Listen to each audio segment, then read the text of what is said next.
No. Entonces, muchachos, primalidad, ¿sí? No primaldad. Primaldad, no es primalidad.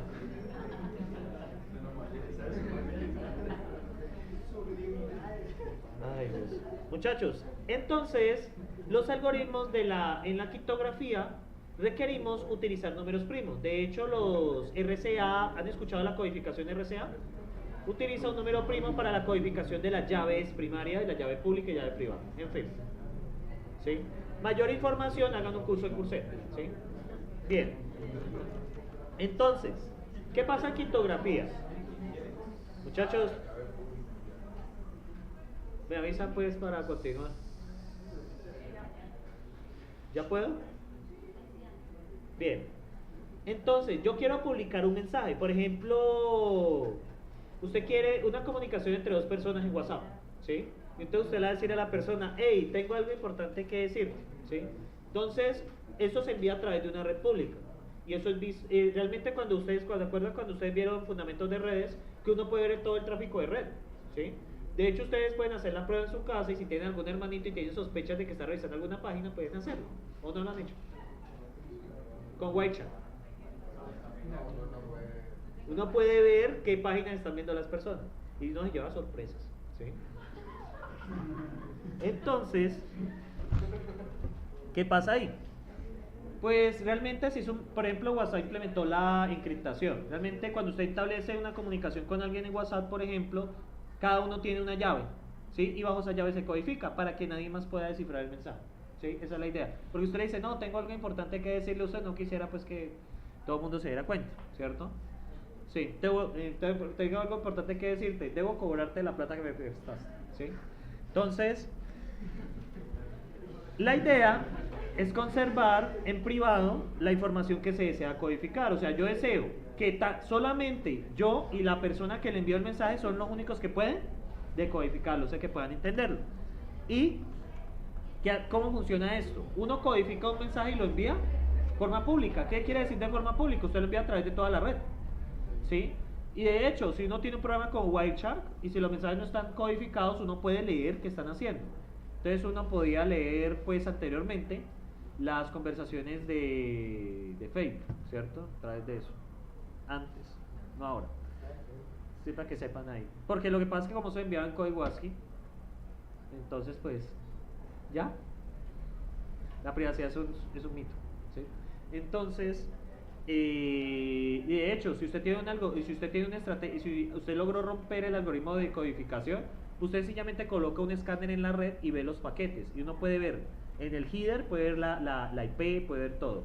Pero más abajo en la información está la URL, están los datos, están las imágenes, está todo. Realmente usted podría navegar, usted podría coger la información de que está navegando otra persona y desplegarla en su propio navegador, ¿sí? No es difícil hacer eso, ¿sí? Entonces, ¿no sabían que podía hacer eso? Pero es que me miran con cara como de este profesor que habla, ¿sí? Entonces, ¿qué pasa? El algoritmo, ¿cierto? Una clase de hacking ético, ¿no? Hacking ético. Y los que les mostré a los de seminario, sí. El algoritmo está basado en el producto de dos números primos grandes. Entonces, ¿qué debemos de hacer? Debemos garantizar que el número 1 y el número 2 sean primos. ¿Sí me siguen allí? Que los números sean primos. Y la persona que no tiene la información para decodificar tendrá que probar con muchos productos de primos hasta poder romper el código. Realmente los códigos se rompen así, buscando números primos. Pero el problema es que los números primos pueden ser muy grandes, ¿sí? Y realmente son difíciles de encontrar. Por eso es que la codificación funciona tan bien, ¿sí? De hecho, en matemáticas, un área de investigación es encontrar números primos, ¿sí? Pero no encontrar buscándolos, sino ya proponiendo algún teorema para una fórmula general de los números primos. Hasta ahora no lo han encontrado, es un problema que tiene más de 200 años, ¿sí? No lo han solucionado los matemáticos. Quizás los ingenieros de sistemas puedan, ¿sí? ¿Quién sabe? Aunque muchachos, les cuento, con la computación cuántica, todos los sistemas de cifrado no van a servir para nada, ¿sí? Y realmente nos tocaría aprender a programar de otra manera. Ya no programamos de forma secuencial, sino de forma paralela. Ya es totalmente diferente, ¿sí? De hecho, el paradigma orientado a objetos entraría en desuso. Que objetos es malo para concurrencia, es pésimo para concurrencia. No han intentado, ¿se acuerdan de concurrencia en Java, no? ¿Se acuerdan de los semáforos y el synchronize? ¿Por qué pasa eso? ¿Por qué necesitan semáforos? Para poder evitar que hayan inconsistencias. Cuando usted tiene que hacer algo en un paradigma de programación, usted tiene que hacer una de esas cosas, significa que el paradigma de programación no es el mejor para ese enfoque. De hecho, la programación funcional es la mejor para concurrencia, porque usted no tiene que preocuparse de inconsistencias. La programación funcional le garantiza consistencia por su misma estructura, ¿sí? Entonces, por ejemplo, Elixir, por lo tanto, es funcional, ¿sí? Ustedes tienen que volver a la programación funcional. No sé si la recuerdan. De Racket, que ustedes vieron dos bellos cursos. Entonces, muchachos, entonces vamos a desarrollar un algoritmo de Monte Carlo basado en el teorema menor de Fermat. Entonces, Fermat, ¿qué le dice? Sea n un número primo, entonces para cualquier entero tal, existe que ese número está entre 1 y n menos 1. N es el número primo, ¿estamos de acuerdo? Entonces existe un número A, cualquiera, que está entre el 1 y ese número. Por ejemplo, el 5 es un número primo, ¿listo? ¿Estamos de acuerdo? Y por ejemplo, el 4, ¿cumple que está entre 1 y n menos 1? ¿Menor o igual? Sí. O sea, son los números anteriores que él. Tal que a elevado a la n menos 1 módulo n es igual a 1. Básicamente, en otras palabras, no vamos a complicar. Estamos verificando que el residuo de la división de ese número, ¿cierto? De 1. Es decir, que no sea una división exacta, ¿cierto? Eso es lo que nosotros vamos a probar. ¿Listo? Entonces, por ejemplo, con n igual a 5. Empezamos con a igual a 1, ¿cierto? Entonces, a elevado a la n menos 1, miren acá, 1 elevado a la 4 módulo 5 igual a 1. 2 a la 4 módulo 5, ¿cierto? Da 1. 3 a la 4 módulo 5 da 1 y 4 a la 4 módulo 5 da 1. Todos los productos de n, desde 1 hasta n menos 1, haciendo la operación a elevado a la n menos 1 módulo n, o sea, módulo 5 da 1. ¿Qué significa? Que no son exactamente divisibles entre sí. Se hace de esta manera porque es más fácil que sea verificar que sea igual a 1. ¿Sí? ¿Sí me siguen ahí? Si alguno da distinto que 1, ¿qué pasa? No es primo, se acabó. ¿Sí? ¿Estamos ahí? ¿Sentimientos al respecto? ¿Nada?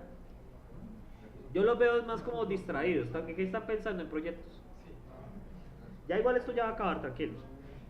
Cuenten, faltan 10 diapositivas. Entonces, muchachos, ¿alguna pregunta sobre este teorema? Es uno de los tantos que se han propuesto para el cálculo de números primos y es el que se utiliza para la verificación porque es más sencillo y computacionalmente es más barato, ¿sí? En lugar de ponerse a dividir, uno calcula son residuos, ¿sí? Bien. ¿Cómo se puede diseñar un algoritmo de Monte Carlo basado en este problema? Recuerden, ¿qué haría Monte Carlo? A ver, eso puede ser pregunta de parcial, yo solo les propongo el enunciado. Diseño un algoritmo de Monte Carlo para solucionar este problema. ¿Qué haríamos de proponer? ¿Qué proponen ustedes? ¿Qué hicimos en el caso de la multiplicación de matrices? Conceptualmente. No podíamos multiplicar todo. A por B no lo podemos multiplicar todo. Correcto. Hay que escoger aleatoriamente números entre 1 y n menos 1 y verificar que esta operación sea igual a 1. Ya. Y si alguno da distinto que 1, ¿qué pasa? No es primo, se acabó. Pero ¿qué pasa si todos los que escogimos dan 1? ¿Qué podemos decir? Que hay una... No, pero aquí no es 50. Que hay una probabilidad de que el número sea primo. Eso de P correcto es a veces difícil de calcular. ¿Sí? Es complicado. ¿Sí? Yo realmente no entro hasta ahí. Si es P, yo se los doy. ¿Sí? Entonces, ¿qué pasa ahí? Hay una probabilidad P de que sea correcto. ¿Estamos ahí? O sea, yo escojo un cierto entre A, entre 1 y n, y menos 1 escojo aleatoriamente algunos. Hago la operación a elevado a la n menos 1 módulo n, ¿cierto? Y todas deben dar 1, ¿sí? Si todas dan 1, yo le digo a usted, con cierta probabilidad, el número es primo. Y si no, Si alguno no dice, ¿qué hago? Pues suerte, no es número primo. ¿Estamos ahí? ¿Estamos bien? Por allá atrás los muchachos de atrás que están como distraídos, ¿está bien? Por acá ustedes que están como pensativos, ¿todo está bien? Por allá atrás que están como en un corrinche, ¿bien? Y por acá los que están medio dormidos, ¿bien?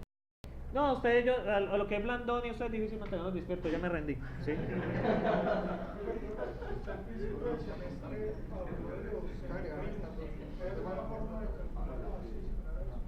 No, es que un semiprimo es dependencia con el número primo, no, es distinto, ¿sí?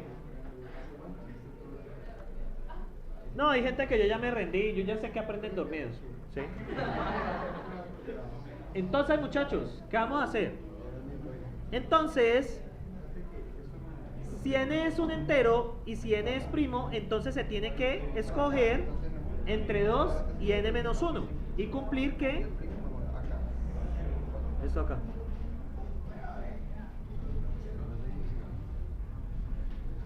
Bueno, yo entiendo que es una urgencia.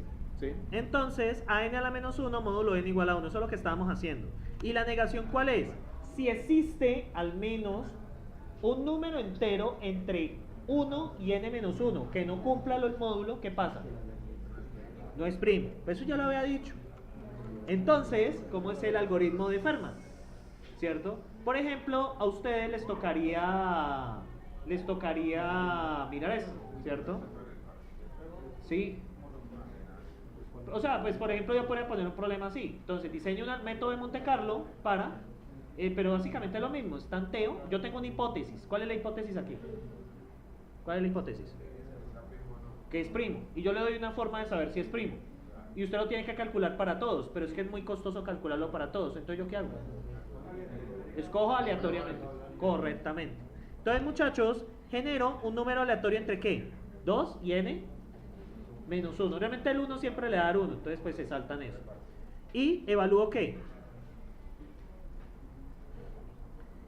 Si a la n menos 1, módulo n es distinto que 1 devolver, no es primo. Y si no devolver, n es primo. ¿Ya? Eso es todo. Ahora, ¿qué pasa? Eso lo hacemos solo con 1. ¿Será que eso es suficiente? No, señores y señoritas, tenemos que repetirlo, ¿sí? Pero ¿con cuánto? O sea, si uno tiene, por ejemplo, un n igual a 10... Ya tienes que saber cuál es la probabilidad de que un ensayo te dé, cuál es la probabilidad de correcto, ¿sí? De hecho, lo que hacen acá. Bueno, acá hay un ejemplo, ¿no? ¿Sí lo ven? Entonces, por ejemplo, con n igual a 15, ¿cierto? Ahora, ¿cuál es el problema de este algoritmo? ¿Observan estos números tan grandes? El algoritmo de Freivalds tiene ese pequeño problema. Computacionalmente necesitamos una representación de Big Num. ¿No han escuchado de Big Num? ¿Qué permite representar números enteros? Muy grandes, Big Num. ¿No han escuchado? Sí, internamente utiliza es una base distinta de 10. Utiliza base 16, o sea, base de múltiplos de 2. Utiliza base 16, 32, 64 o 128 internamente. Entonces, cuando ustedes tengan números muy grandes, no pueden utilizar ni entero ni double porque les desbordan. Entonces les toca utilizar Big Num. ¿Cuál es la vaina con Big Num versus el double o el entero? Pues que computacionalmente operar con ellos es costoso, ¿sí? Porque una suma no es una suma directa, toca hacer unas operaciones de codificación para poder hacer la suma. Pero ahí les comento, si algún día les toca trabajar con números grandes, no utilizar ese tipo de representación, pueden tener presentes que computacionalmente las operaciones sencillas son costosas. Entonces, si usted hace muchas cosas, pues va a ser lento, ¿sí? Entonces, bueno, pero en fin. Entonces, ¿qué pasa acá? Calculamos, ¿cierto? ¿Qué pasa con n igual a 15? ¿Todos qué dieron? Solo uno. ¿Qué tal que usted tenga la mala suerte y escoja este? ¿Sí? Y ahora miren con n igual a 17. ¿Todos dieron? 1. ¿Lo ven acá? Entonces, eso hay que tener cuidado porque solo con uno dio 1. ¿Sí? ¿Sí lo ven? Pero usted tiene la mala suerte que lo escoge. Y dice que 15 es primo. Y su profesor de cálculo sufre una depresión porque le dio cálculo 3 y usted sí dice que 15 es primo, ¿sí? Entonces, ¿qué pasa? Si el algoritmo devuelve no es primo, tiene razón. ¿Y qué se pasa? no hay nada más que hacer, porque pues esto es una comprobada, o sea, si usted encuentra un contraejemplo, suerte, ¿sí? Ya, ¿sí? Uy, eso sonó como a terminar con algo. Si el algoritmo devuelve es primo, puede ser equivocado, entonces ¿qué hacemos? Se repite. Ahora viene la pregunta que usted ha hecho. ¿Cuándo nos detenemos? ¿Cuándo paramos el algoritmo? ¿Sí? Entonces, para ello se utilizan falsos testigos. ¿Sí? Porque esta calcular el K probabilidad es... No, son testigos muertos. ¿Sí? Entonces, ¿qué pasa? Los falsos testigos, ¿cierto? Para la primalidad son aleatorios de tal forma se cumple, ¿cierto? Entonces, un falso testigo, ¿qué pasa? Es el que te está diciendo que es primo, pero realmente no lo es. O sea, por ejemplo, aquí ¿quién es el falso testigo? El 14 es un falso testigo, ¿sí? No está diciendo la verdad, ¿sí? Entonces, la mayoría de no primos tienen, ¿qué? Pocos falsos testigos. Sin embargo, hay números no primos con muchos falsos testigos. Hay unos que tienen pocos y hay unos que tienen muchos falsos testigos. O sea, en el caso de algún político honesto tiene pocos falsos testigos y en el caso del señor que mencionamos pues tiene muchos falsos testigos, ¿sí? No estoy haciendo política en elecciones, tómese en cuenta, ¿sí? No estoy diciendo por quién voy a votar, ¿sí? No, yo decidí por otro. Tampoco. Sí. Bueno, sí. Pero voten ustedes por lo que quieran, ¿sí? Bien, muchachos. Entonces, sí, yo sé, pero pues no me voy a dejar llevar por las encuestas. Producen muchas veces el resultado 1, aunque no son primos, ¿sí? No hay que dejarse llevar por las encuestas, muchachos. Es lo único que les puedo decir. Voten por el que crean. Y para mí hubo un motivo que hizo inclinarme por él. Cuantitativamente, bueno, pero ahorita fuera del video le explico por qué. Tiene que ver con la academia. Cuantitativamente, para cada P existen infinitos números, ¿cierto? Tal de que la probabilidad de detectar... Muchachos,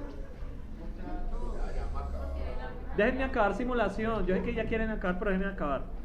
Tal que la probabilidad de detectar que no son primos es menor que P. Entonces, básicamente, muchachos, ¿qué pasa? Ok.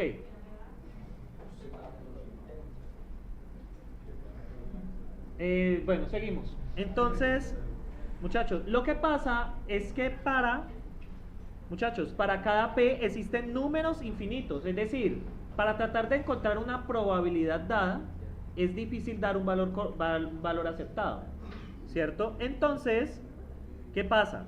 El algoritmo de Fermat no es correcto para ningún P. Es decir, yo no puedo obtener la probabilidad porque existe un conjunto infinito de números. O sea, dar una probabilidad general, ¿sí me van a entender?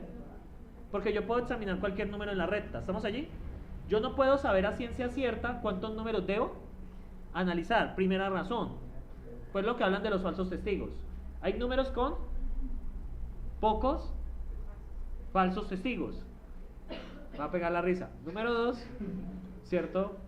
Existen números con muchos falsos testigos. Número 3, ¿cierto?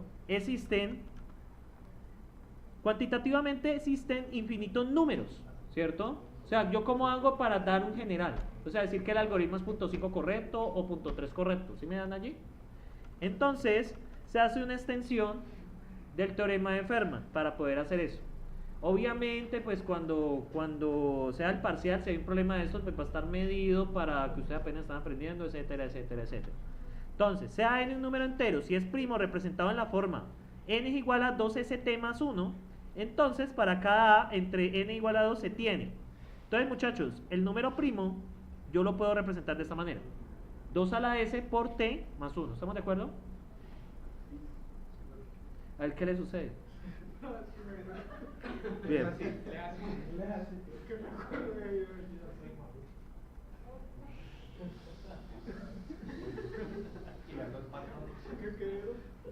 Ay, muchachos. Cualquier profesor diría que ya se preocuparía, de hecho. 2 a la s, t más 1. Entonces, muchachos, ¿qué valor de s y t yo debería escoger para que esto funcionase? Yo escogería, por ejemplo, s igual a 1 y t igual a 3. La mayoría de números primos tienen esta estructura, ¿sí? De hecho, los números primos tienen esta estructura.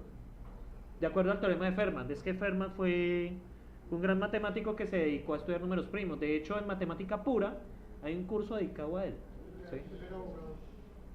Sí, pero pues él estudió mucho eso. ¿Hay alguna relación entre el S y el T para saber cuáles son? Solamente No, son números enteros, le toca el tanteo. Pero sí pueden cumplir que son de esa forma. ¿Sí? Entonces, usted puede basarse en que a a la t módulo n igual a 1. Acuérdense que esto a la t módulo n, porque eso es lo que estamos haciendo. A elevado a la n menos 1 módulo n es igual a 1. ¿Estamos ahí? Ahora, o sea que a la 2 elevado a la i por t módulo n es igual a la n menos 1, ¿cierto? Entonces, ¿qué reemplazo hicieron acá? Esperen, yo miro. Entonces, ya. Entonces, muchachos, básicamente, ¿qué hicieron acá? Entonces, tengo a la t módulo n igual a 1. Entonces, de aquí despejaron el t. Esperen, yo veo algo.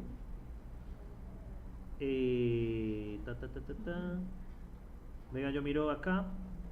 2 a la i elevado a la t módulo n es igual a n menos 1. Esperen, yo miro de dónde salió este n menos 1. Ya. Ellos hicieron este reemplazo de 2 a la i, que es este mismo 2 a la s.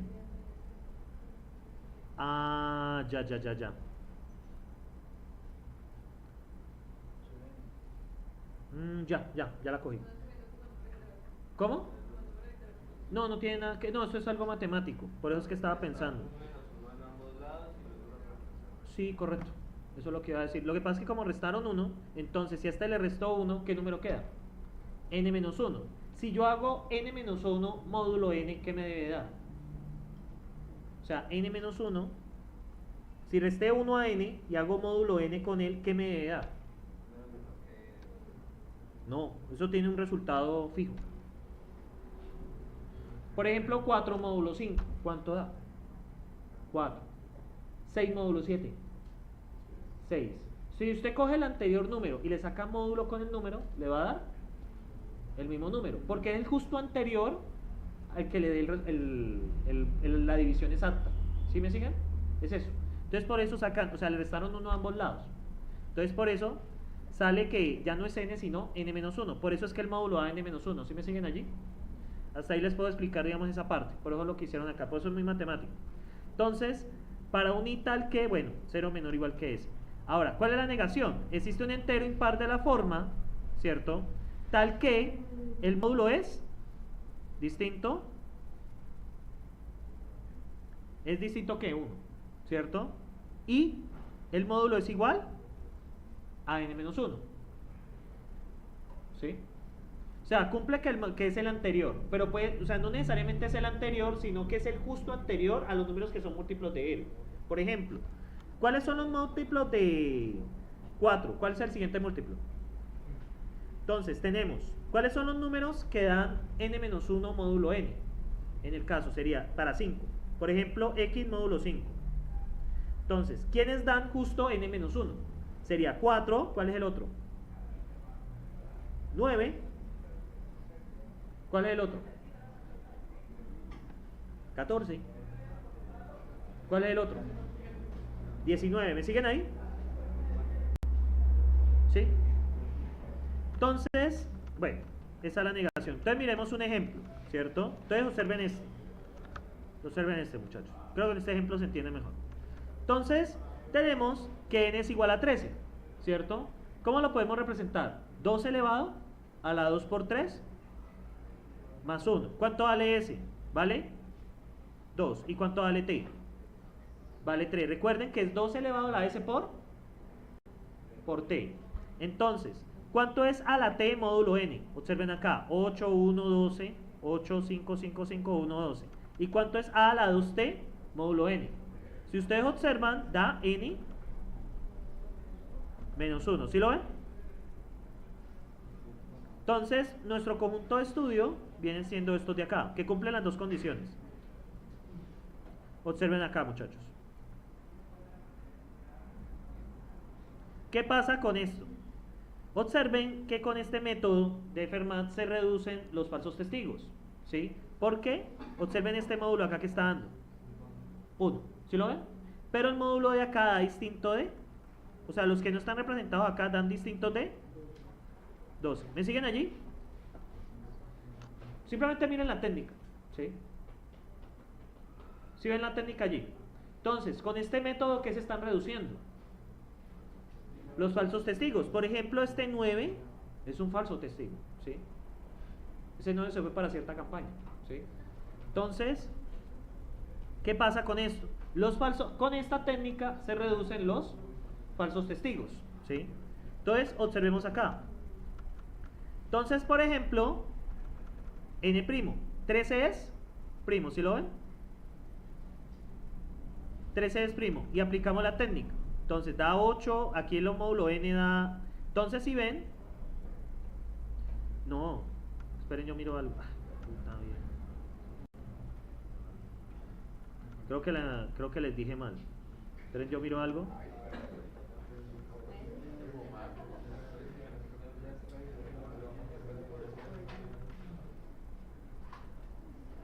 Y déjenme ver algo. A la t módulo n. Esperen, yo miro este primero. 2 a la 2, 4. Módulo 13.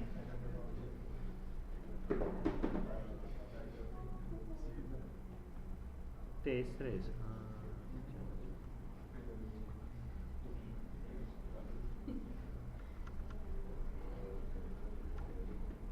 Déjenme ver algo. Ve, me enredé, muchachos.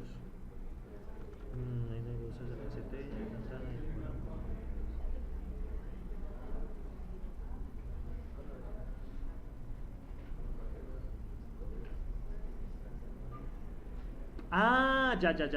Soy un animal de monte, ya les explico. No, muchachos, ya, es sencillo. Ya, muchachos, ya es sencillo. Entonces, muchachos, ya. Qué pena con ustedes. No, muchachos, miren acá.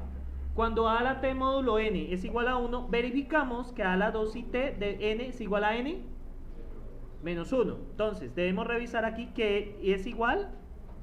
Lo ven acá, a la t módulo n es igual a 1. ¿Cuánto da este módulo de acá que no está calculado? Sería, ¿cuánto es a la 2t? ¿Cuánto es a la 2t? Entonces, a la 2t, entonces sería 9 elevado a la 2 por 3. ¿Cuánto es 2 por 3? 6. Módulo 13. ¿Cuánto da esto?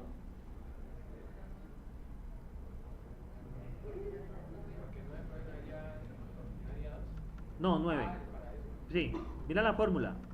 A la 2t, módulo n. ¿Cuánto da 9 a la 6, módulo 13? Porque los parámetros son s igual a 2, t igual a 3. ¿Cuánto da eso? Pues es básicamente 9 a la 6 dividido 13. Y... ¿no recuerdan?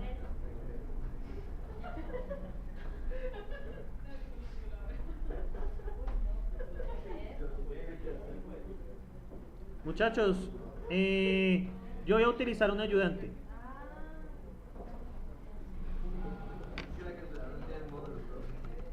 Módulo es fácil de sacar, usted lo divide por el anterior y ahí toma el residuo. Entonces, pero igual lo voy a hacer acá.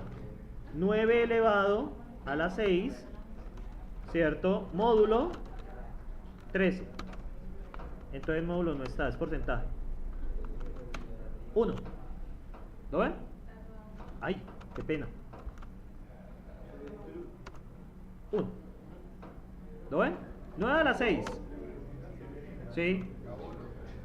Módulo 13. 1. ¿Lo ven? Da 1.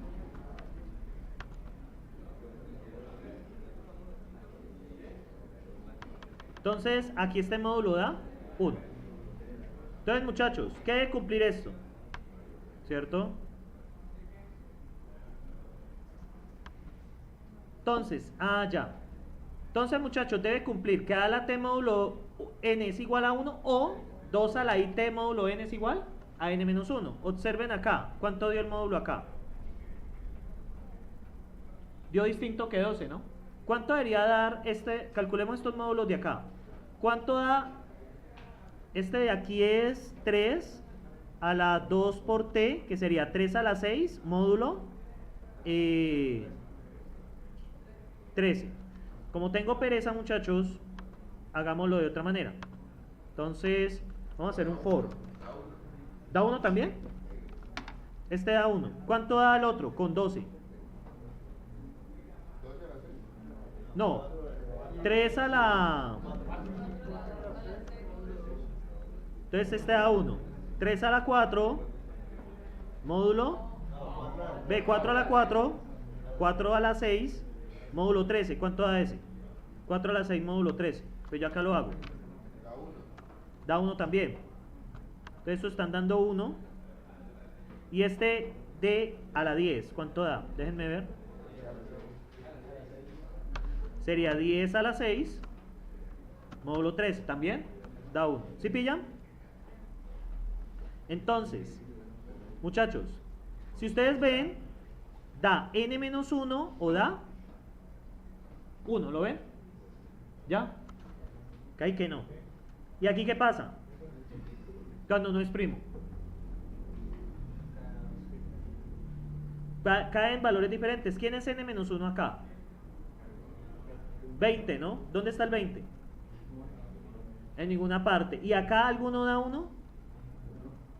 No. Entonces sí, pero efectivamente era lo que le está diciendo. Es una técnica para reducir los falsos testigos. ¿Sí? Básicamente. Porque es que, ¿cuál es el problema que hay? Lo que pasa es que esto trata de llevar los números hacia un número que queda antes del primo. ¿Sí? O sea, como para tratarlos de llevar a como un número dado. O sea, si estoy en un rango, como tratarlo de llevar a un número cercano que yo sé que tiene pocos testigos. ¿Sí lo ven? O sea, escoger cualquier cosa del rango que está entre 1 y n-1 y arrastrarlo a un número cercano al número primo. ¿Sí me siguen allí? De tal manera se reduzcan los falsos testigos. ¿Sí vieron la técnica? No, o sea, el teorema, si lo explico al fondo, muchachos, necesito un curso de matemáticas para eso. Eso creo que se llama teorema central de Fermat. Y eso aplica en geometría, aplica en topología y aplica en eso. Pero no voy a ponerme a explicar eso porque ustedes les prometieron que no iban a estudiar matemática y los estafaron, ¿sí? ¿Ustedes les dijeron que no tenía matemática esto? ¿De esa forma tan salvaje? Bien, muchachos, entonces, ahora sí, ¿cómo funciona este algoritmo que yo puedo decir que es P correcto? Acuérdense, el anterior algoritmo, porque yo no podía decir que era P correcto, el algoritmo de Freitas. Porque, primero, hay números que tienen pocos falsos testigos y hay números que tienen muchos falsos testigos. ¿Sí lo ven? ¿Cuál es la idea del algoritmo de Miller-Rabin? Miller-Rabin. ¿Se dice Rabin? ¿Ustedes son expertos en inglés? ¿O Rabin? ¿O Rabin? Rabin. No, mentira, Miller-Rabin. Bien, muchachos. Ya casi acabamos, ya casi acabamos. Entonces, ¿cuál es la... Muchachos, ¿qué toca hacer primero? Tomamos el número primo y debemos hallar el S y el T. ¿Cómo se hallan ese S y T? Toca tantear. El S es fácil de hallar, porque el S es tratar de mirar que el número D menor que el número primo. Y toca tantear hacia atrás y luego hallar el T. ¿Listo? Ahora bien, genero un aleatorio entre N y N-2, y si A a la T módulo N es igual a 1 o A a la 2 y T módulo N es igual a N-1, ¿qué devuelvo?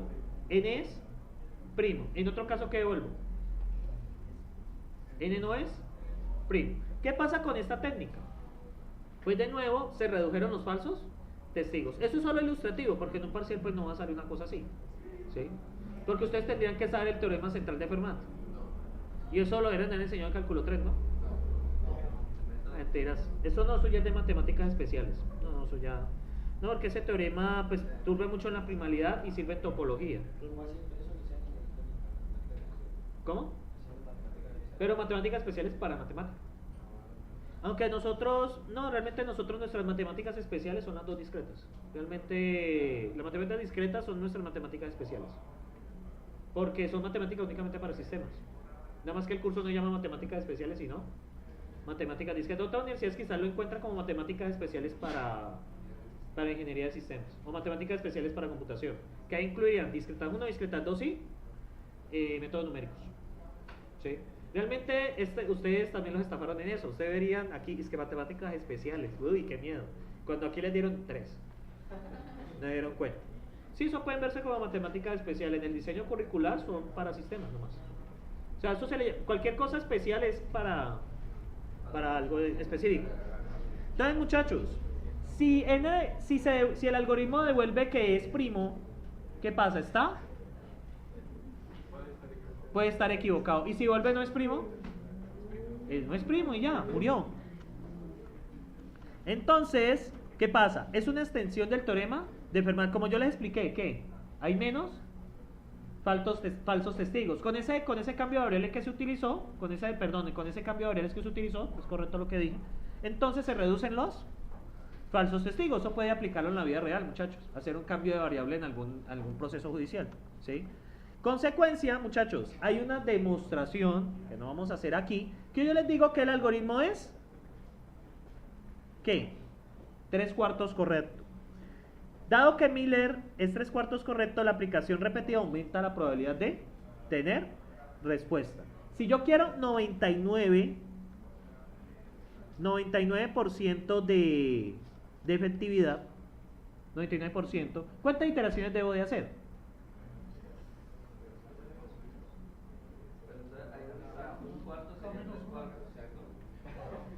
.99 es igual a 1 menos, ¿qué? 1/4 elevado a la K. ¿Cuántas iteraciones les da? Yo quiero 99%, no acepto menos. ¿Cuántas quiero? Yo sí les puedo decir en el parcial, este algoritmo es 5/4 correcto. No, eso no tiene sentido. Es 4/5 correcto.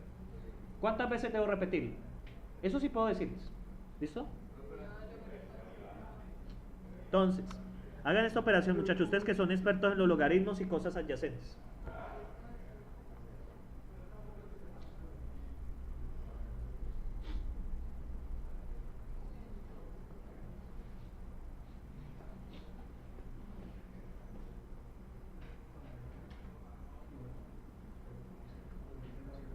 ¿Cuánto les da, muchachones y muchachonas?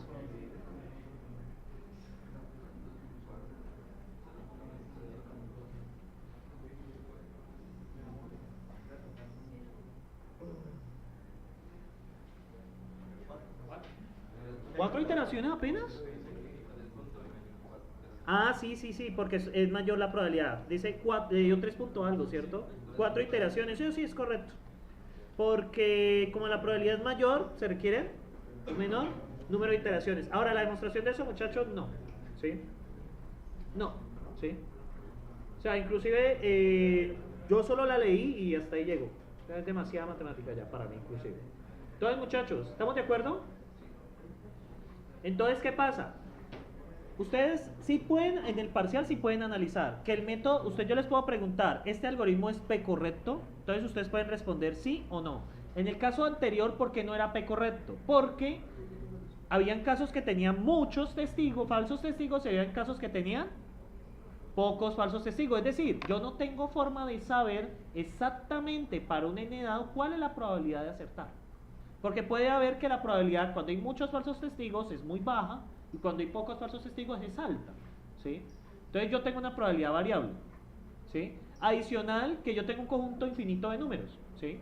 Entonces pues tampoco puedo saber cuántos tienen pocos testigos y cuántos tienen muchos testigos falsos, ¿sí? ¿Vale? Y este algoritmo de Fermat sencillamente se hace un cambio de variable para ¿qué se busca? Muchachos, ¿qué se busca con esta operación? Reducir el número de falsos testigos, ¿sí? O sea, básicamente es con eso, ¿listo? Haciendo este cambio de variable acá. Ahora, ¿cuál es la dificultad adicional? Hallar el S y hallar el T. Y ahí les toca como tantear. Eso lo pueden sacar con un while y un for ya. ¿Listo? ¿Listo? Pues en el parcial toman las manos de su mejor amigo o amiga y dicen, vosotros podemos, ya. El poder de la amistad en los animes demuestra que pueden ser grandes rivales. ¿Y por qué no funciona? ¿El poder de la amistad no vence? No, realmente no. Sí. Bien, muchachos. El algoritmo de Monte Carlo sirve para validar una proposición o Hipótesis. A diferencia de Las Vegas. Las Vegas, ¿uno qué hacía? ¿Qué hacía uno en Las Vegas?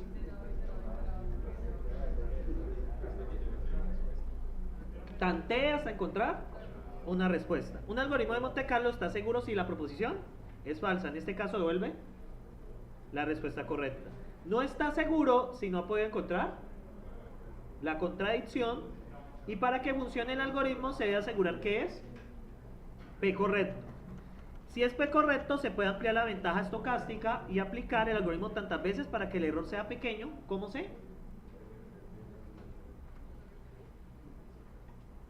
sea requerido. ¿Listo? Y muchachos, fin.